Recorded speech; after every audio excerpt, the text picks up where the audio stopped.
everybody, it's me again. So we're continuing with the last alien in the third edition GURPS Space. Now, I understand the space books are different, a little bit different, each of them.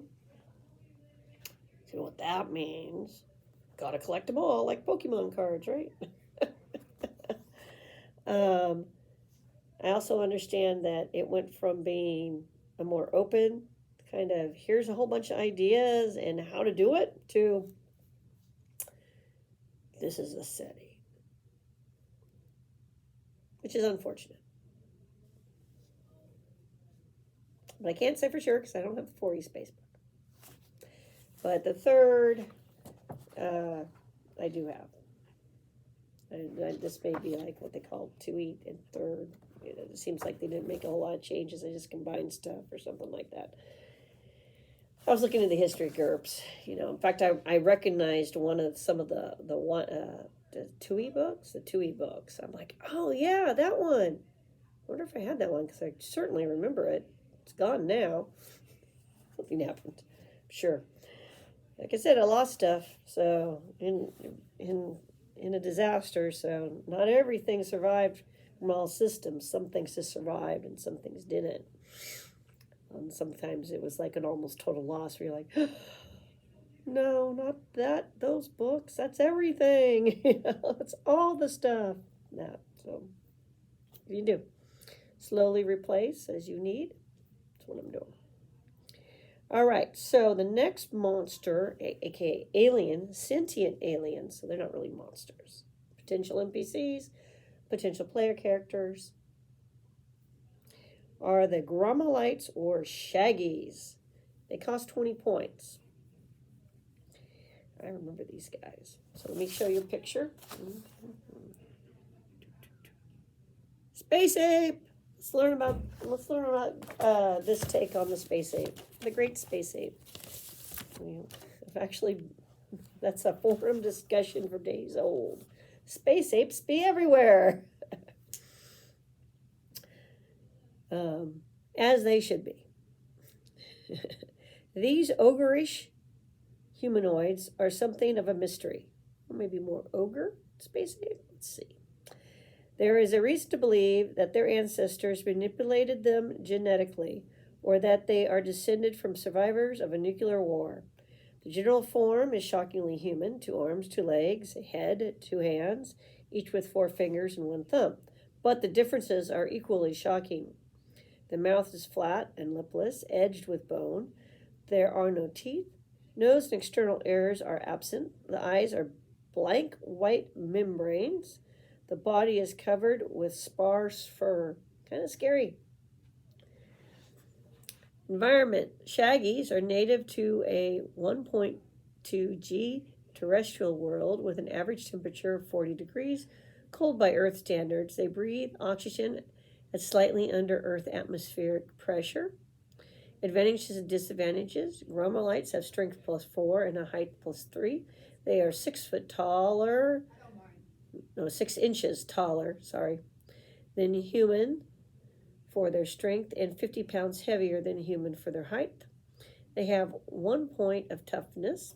Their racial disadvantages are psychologically greed, overconfidence, paranoia, bad temper, and bully. They also have a reputation known to all as dangerous, untrustworthy thugs, -2 on any reaction, but they are not berserkers. Their attacks are clever and calculated. Many are sadists. Okay, you're going to know what kind of games and sports they're going to be into. Shaggy lifespan is about equal to that of humans, but few die of natural death. Wars and duels account for most adults before their 40th year. Psychology. The race is very territorial and acquisitive. Gormelites would reject as nonsense the idea that all men are created equal. To them, there is only master and servant, and those too weak to serve are usually killed out of hand. A Gormelite's goal is to be a master, or failing that, to be a high-ranked servant for a very tough master. This is one reason that Terran scientists theorize they may have been an artificially bred warrior race. For whatever reason, Gormelites do not cooperate well with each other and get along even worse with most other races. Their entire planet, and any other planet they may control, is divided into small, independent states, each controlled by a warlord whose only ambition is to conquer his neighbors. Normally, Gormelite females are just as tough and nasty as the males. Excuse me.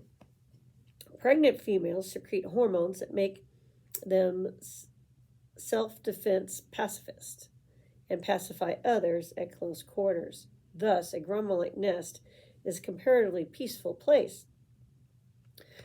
Disagreements and duels are taken outside. The young Shaggies are kept in the nest until they begin to mature about age 12. Danger to the nest will drive Gormelites of both sexes into total rage, and no normal Gormelite will endanger a nest, even his bitter foes. Unfortunately, they show no such compassion towards the homes and children of other races. There you go. Potentially aggressive, though self-defeating, and that they argumentative towards each other race, that if they get into space, they could be a handful, especially if they get space technology. Because, they don't dock their intelligence at all.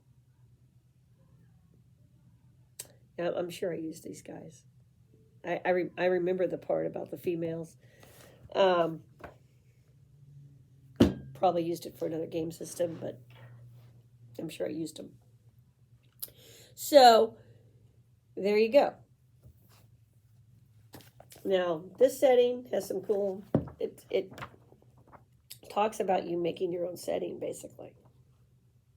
That's what the 3rd edition book set up to do, not necessarily use somebody else's, which is kind of where I'm going. I got this, and I got Traveler, and I got to replace my older Traveler stuff, and there's Mongoose Traveler too. I probably should pick up that, but at any rate, I'm going to use ideas from a variety of sources. I still think I might do GURPS 3E modified with some of the 4E stuff in it, and then stuff that they just didn't even bother to think about, and then make my changes that streamlines everything, because I'm looking at the rules going, I don't remember doing it this way. We played it fast. How do we play GURPS fast? So I've been trying to remember what we did in the 90s. I always break my game systems, usually, unless there's some reason for me to do rules as written, like, fine, we all have to agree on a set of rules. Fine, we'll just do what the book says.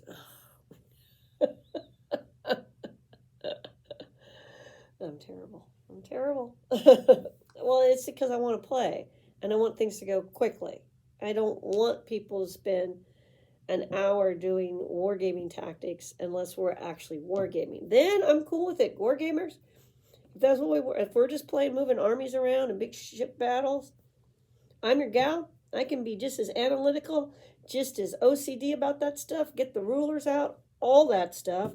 Get the little, targeting things, and it hits the, in this range here, and moving map scales, all that. I can do it. It's just now I'm like, why don't we just make our armies out of paper? It's cheaper. Or toy ships or whatever, why are we why are we doing this? We can build stuff out of junk. So I'm because I used to play with cardboard chits, so I'm like, why can't we just keep doing that, guys? It's cheaper. Why are we spending this stuff on maybe an army that we're going to retire in a year and get another army? I'm just saying. Cardboard armies are your friend. They're also lighter to transport. Just putting it out there. Warhammer people, what are you doing? And I get it. The Warhammer models are cool. I get wanting to build one or two every now and then. I get that. But you guys need to hack the system. Seriously. Start hacking the system on that one. And I think some of you are, from what I can tell. Finally. Well, especially with 3D printers. But still, for those who don't have 3D printers, paper armies. Just putting it out there. They're actually kind of fun to make. I've made some paper people and stuff off of free art. And I'm like, this is sweet. Yeah, this will work. It's the stands. I haven't found a good paper stand I like yet. I think I might try to buy some kind of game stands. Try to find some of those in bulk. But I mean, I've thought about how to make them from scratch too. So I'm thinking. Granny's thinking about how to hack the system, as they say. Yeah.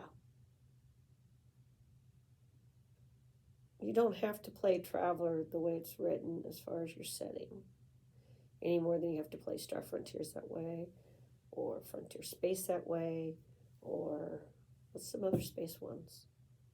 Whatever space game you're doing. On space games too, like things to remember. I'm pretty sure almost every role-playing space game had its start first as a tactical game. The old ones like Traveler. I know GURPS had a start in combat mechanics, one-on-one combat mechanics, but that's why you have men to men. And I think initially it was a way to speed up combat, and then I don't know what happened.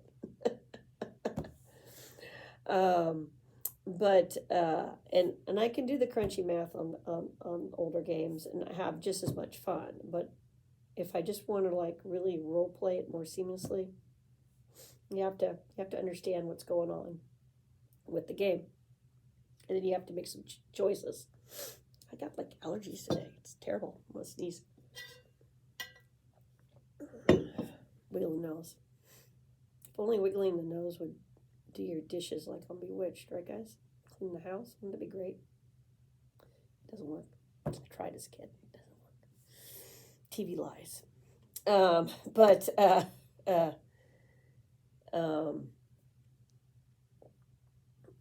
Do your own settings if you want to. That's what I'm going to do. I'm going to change a bunch of stuff. I'm thinking about how I want, in general, like what the background of the setting is in general, and what parts of Traveler I'm taking. But when you look at old space games, like I have Star Probe and Star Empires, and I've played them.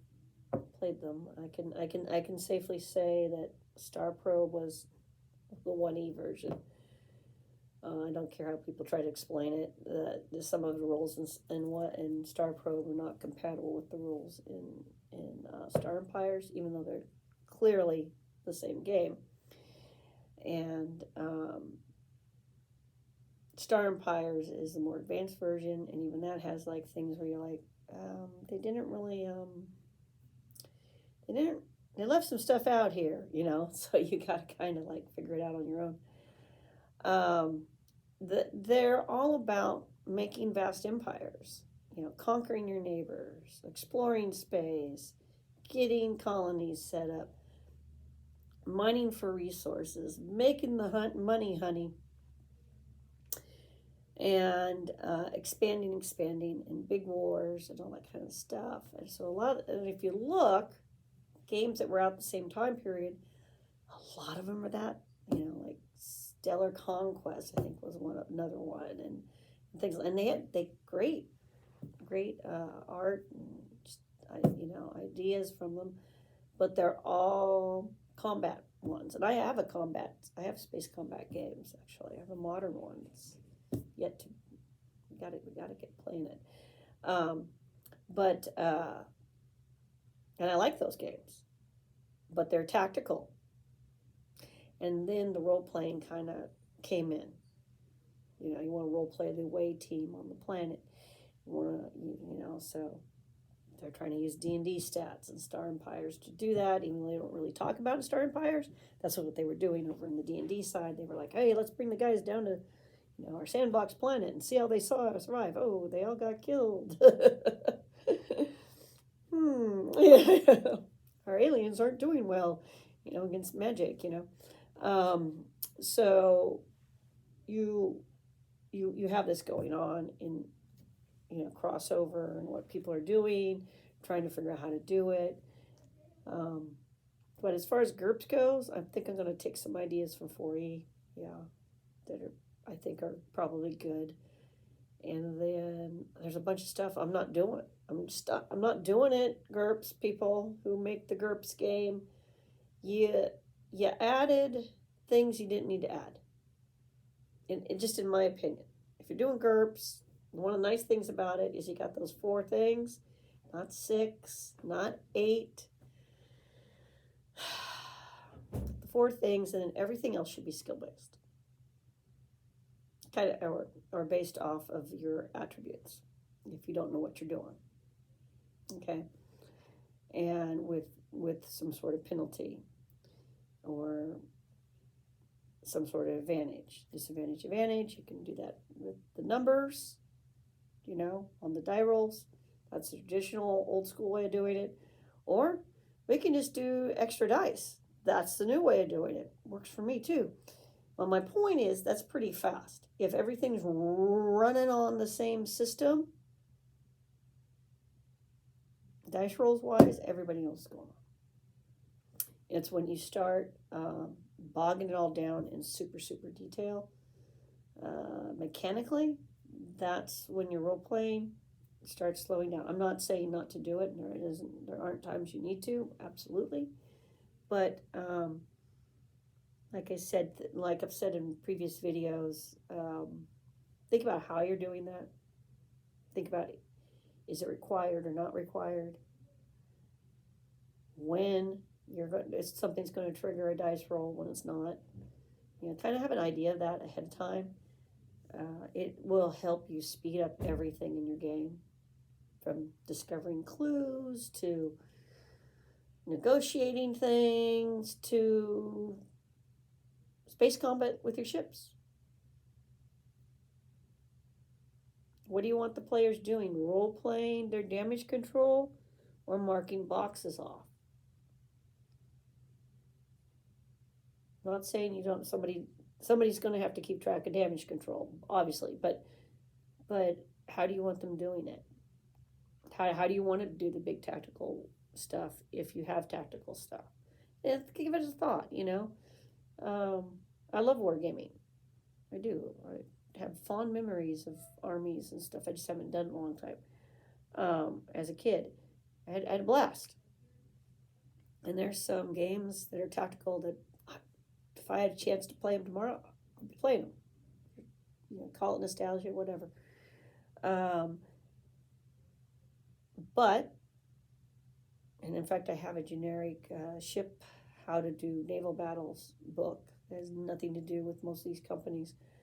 Somewhere in my house that I picked up used at a used bookstore, and it's cool.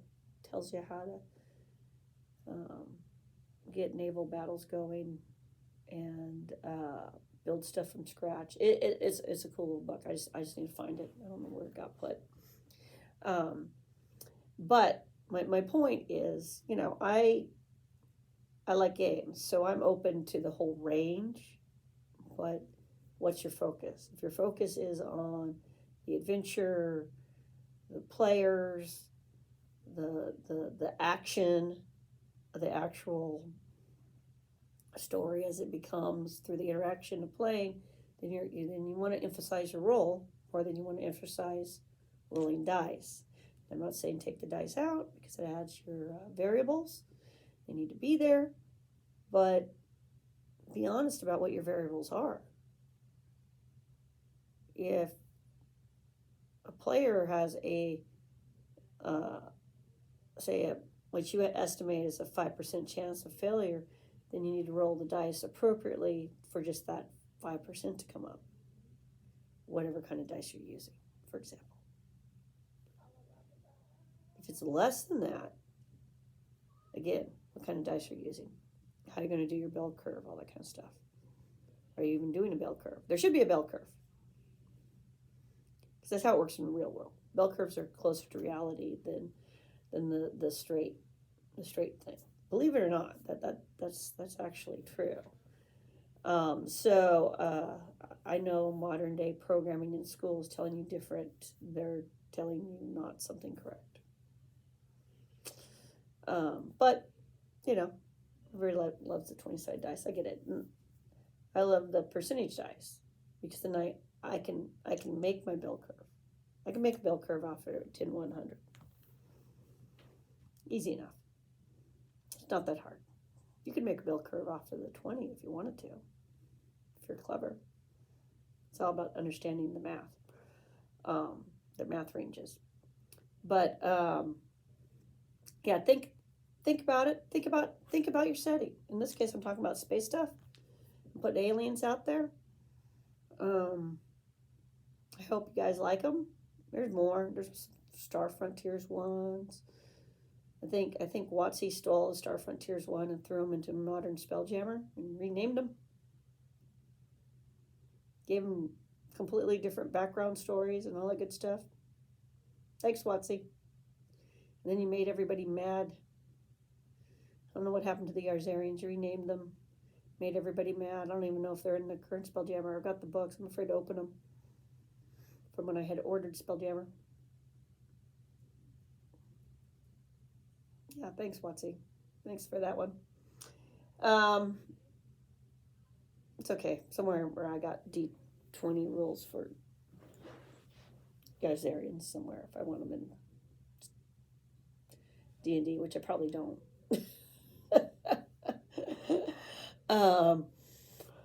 Yeah. I don't know. I don't know. There's a lot of cool stuff in D&D that D&D put out. There's a lot of cool stuff GURPS put out. Use it and abuse it as you see fit in whatever you're doing. But yeah, I'm figuring out what I'm going to do GURPS because I'm remembering some of GURPS's problems as I'm going through the books and going, but there's a solution. We had a solution. We had a fix for that. We had a workaround. And so I've been thumbing my fingers, figuring out on the paper, figuring out my workaround. I'm like, I think we just did it with skills versus skills, with some kind of modifier. And I'm like, but now we have other ideas for modifiers. And so I'm like, I might just use some of the more modern ideas. So, yeah, I'm going to have fun with it. I'll do a GURPS, my GURPS. GURPS hardcore or GURPS ultralight? I don't know. We'll have to come up with a term for it. Because there's some things I'm like, oh no, we never went that low or that high. No, that's not how we did things. So I'll have to figure it out. Yeah, but I'm going to streamline GURPS and run with it. Because it doesn't look like they streamlined 4E to me. It seems like they complicated it. I'm not okay with that. What did you do? No.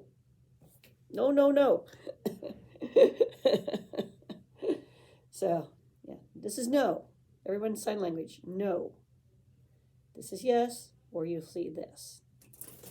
Anyway, everybody have a great day. Like, subscribe, comment. Bye.